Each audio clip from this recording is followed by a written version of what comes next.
रत्ना आणि संकेत लहान असतानाच त्यांचे आई-वडील एका ॲक्सिडेंटमध्ये गेले होते. त्यांच्या घरामध्ये आता रत्ना आणि तिचा मोठा भाऊ संकेत हे दोघेच होते. संकेत हा स्वतः उपाशी राहिला, पण त्याने रत्नाला कधीही काही कमी पडू दिलं नाही.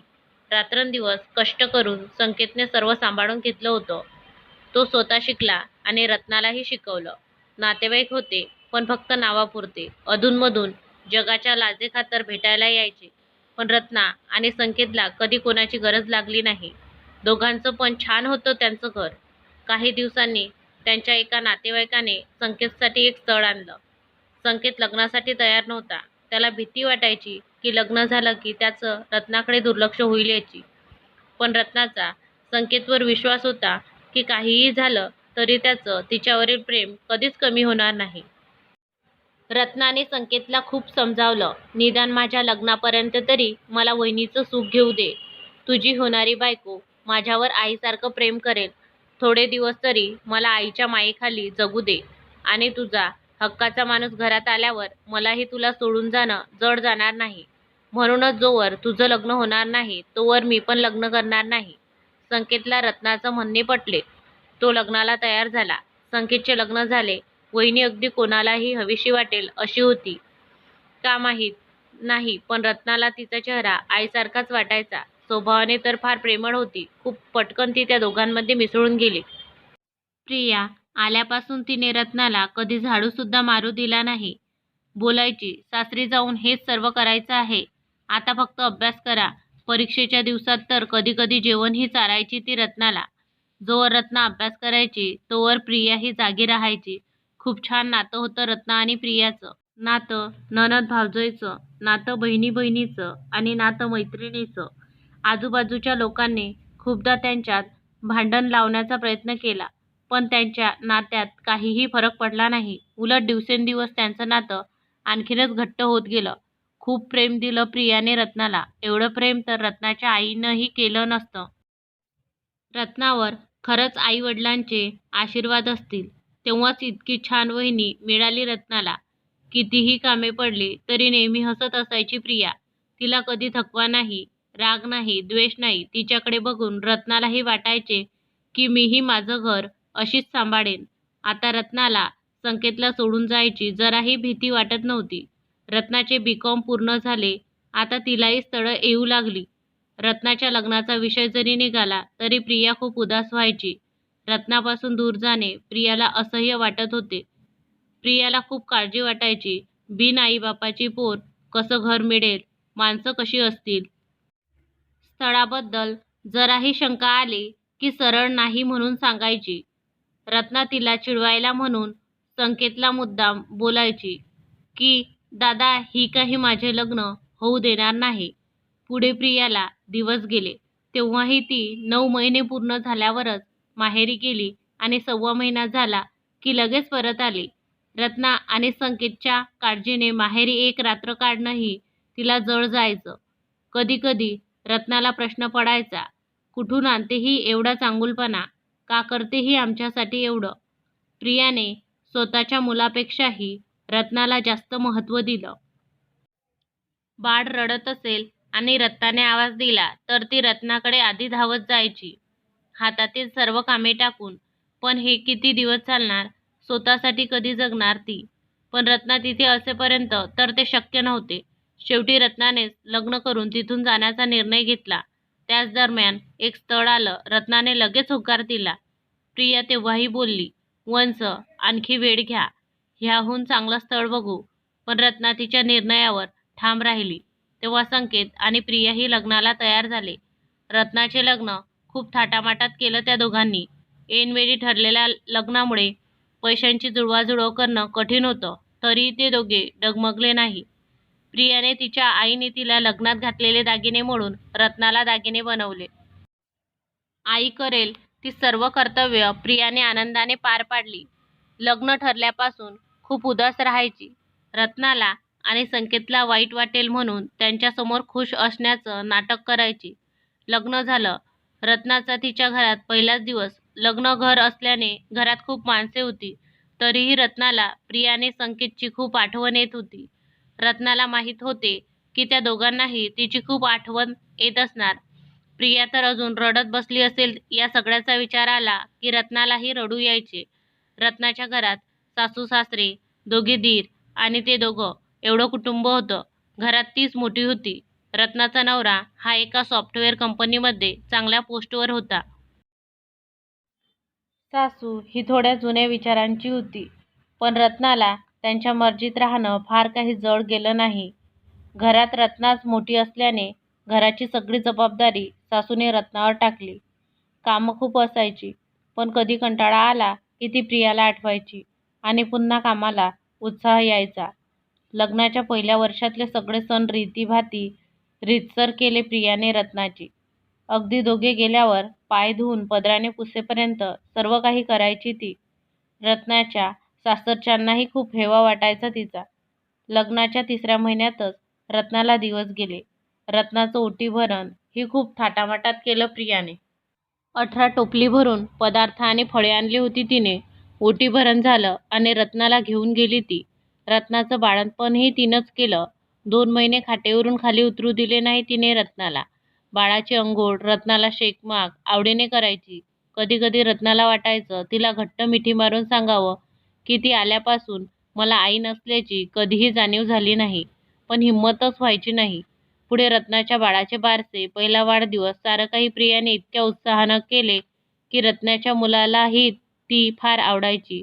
तो तिला मामी आई बोलायचा. तीही त्याला आईसारखंच प्रेम करायची. रत्ना इकडे तिच्या संसारात छान रमलेली. सर्व छान चालू असताना अचानक रत्नाच्या नवऱ्याला हृदयविकाराचा झटका आला आणि त्यात तो गेला. रत्नावर तर दुःखाचा डोंगर कोसळला होता. आता फक्त मुलासाठी जगायचं म्हणून रत्ना जगत होती. त्यानंतर प्रिया आणि संकेत खूपदा रत्नाला घेऊन जायला आले, पण तिने सासरी राहण्याचा निर्णय घेतला. रत्नाचा आणि नवऱ्याचा सहवास फार तर 6 वर्षाचा होता, पण सासूने त्याला 30 वर्ष सांभाळलं होतं. त्याच्या दुःखाची रत्नाला जाण होती, म्हणूनच तिला तिच्या मुलांना त्यांच्यापासून दूर होऊ द्यायचं नव्हतं. पुढे दोन्ही दिरांचं लग्न झालं. त्यांना मुले झाली. सासूबाईंचं जरा दुर्लक्षच होऊ लागलं होतं तिच्याकडे. नवीन आलेल्या जावा तर रत्नाला कामवालीपेक्षा जास्त काही समजायच्या नाही. तरीही रत्ना निमूटपणे दिवस काढत होती. पण पुढे पुढे तर तिचे खाण्यापिण्याचेही हाल होऊ लागले. तिच्या सासऱ्यांचा खूप जीव तुटायचा त्यांच्यासाठी, पण त्यांचेही हाल काही वेगळे नव्हते तिच्यापेक्षा.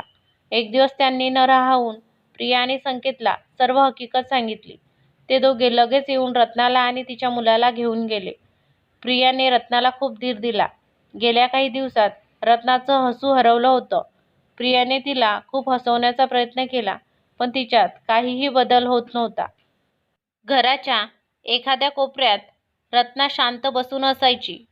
मुलाचं ही सर्व प्रियाच करायची. एक दिवस अचानक सगळं बदललं. प्रिया रत्नासोबत खराब वागू लागली. सतत तणतण करू लागली. कामे जास्त पडली की आदळआपट करू लागली. रत्नाचं आणि तिच्या मुलांचं खाणं पिणं काढू लागली. संकेतच्या ही गोष्ट लक्षात आली. त्याने प्रियाला समजवण्याचा प्रयत्नही केला, पण तिच्यात काहीही फरक पडला नाही. दिवसेंदिवस ती आणखीनच खराब वागू लागली. हळूहळू रत्नामुळे त्या दोघांमध्ये भांडणे होऊ लागली. एक दिवस तर संकेतने प्रियावर हातही उचलला. तेव्हा प्रिया स्पष्टच बोलली की किती दिवस दुनियादारी करायची? आपल्याला आपलं आयुष्य नाही का? घर चालवते, अनाथ आश्रम नाही. या घरात एकतर वंस राहतील नाहीतर मी. संकेतने तिला तू निघ असे स्पष्ट सांगितले. प्रियाचे हे रूप रत्नाला पाहायला मिळेल असे कधी स्वप्नात देखील वाटले नव्हते. शेवटी रत्नाने विचार केला की माझे घर तर तुटलेच आहे, दादाचे नको तुटायला, म्हणून रत्नाने तिथून निघण्याचा निर्णय घेतला. रत्ना निघताना संकेत खूप रडत होता. त्याने रत्नाला थांबवण्याचा खूप प्रयत्न केला, पण एवढं सगळं झाल्यावर तिथे थांबणे रत्नाला अशक्य होतं. घर सोडून गेल्यावर रत्ना तिच्या मैत्रिणीच्या घरी गेली. संकेतने तिच्या नकळत तिच्या पर्समध्ये गुपचूप 50,000 ठेवले होते. तेच पैसे रत्नाला नवीन घराच्या डिपॉझिटला कामास आले. कसंबसं घरातलं सामान भरलं. मैत्रिणीनेही खूप मदत केली. थोडा त्रास झाला, पण आता स्वतःच्या हक्काच्या घरात होते याचं तिला समाधान होतं. आता कोणीही तिला तिथून निघून जायला सांगणार नाही. संकेत अधूनमधून तिला भेटायला यायचा, घरात सामान भरून द्यायचा. संकेतच्याच ओळखीने तिला एका प्रायव्हेट बँकेत नोकरी मिळाली. रत्नाचं आणि तिच्या मुलाचं भागून सेव्हिंगही व्हायची. आता तिला कोणाच्याही आधाराची गरज नव्हती. तिने ठरवलं होतं, आता ती कधीही त्या नाटकी प्रियाच्या दारात पाऊलही ठेवणार नाही. एक दिवस अचानक संकेत आणि प्रिया रत्नाच्या घरी गेले. प्रियाला समोर बघून रत्नाच्या तळपायाची आग मस्तकात गेली. रत्नाने तिच्याकडे पाहिलेही नाही. तितक्यात रत्नाचा मुलगा बाहेरून आला. त्याने तिला बघितल्या बघितल्या तिला मामी आई म्हणून घट्ट मिठी मारली. रत्नाने तसंच त्याला मागे खेचला.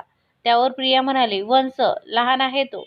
रत्नाचं आधीच डोकं फिरलं होतं. रत्ना तिला ताडताड बोलू लागली, त्या दिवशी घरातून हाकलताना नाही कळलं का लहान आहे तो?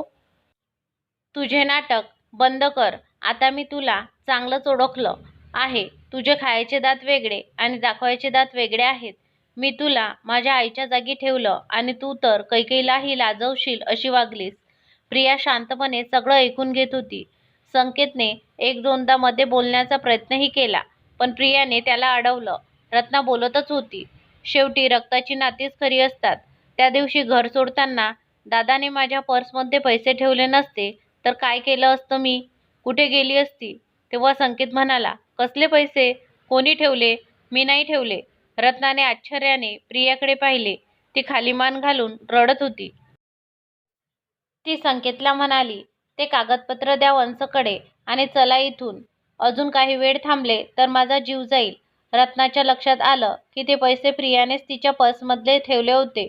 रत्नाला आणखीनच राग आला. तिने प्रियाला विचारले, म्हणजे ते पैसे तू ठेवले होतेस का? कशासाठी? मला तुझ्या उपकाराची जराही गरज नाही. मी तुझे पैसे व्याजासकट तुला परत करेल. संकेत भडकला आणि म्हणाला, काय काय परत करशील हिचे?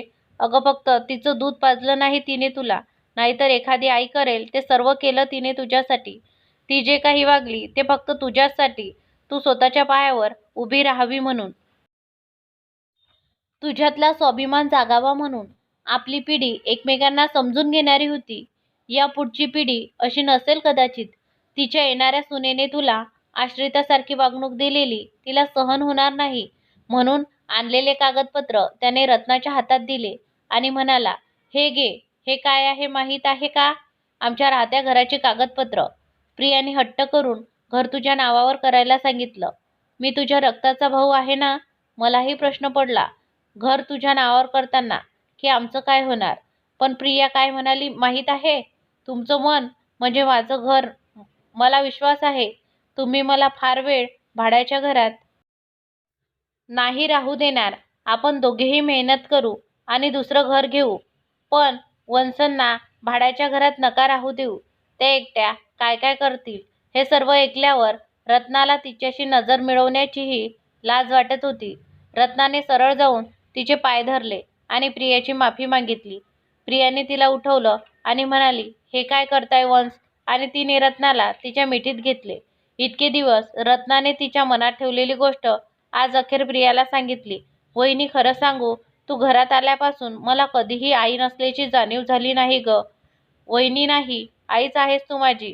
या जन्मी नाही झाली, पण इथून पुढच्या प्रत्येक जन्मी मला तुझ्या पोटी जन्माला यायचं आहे.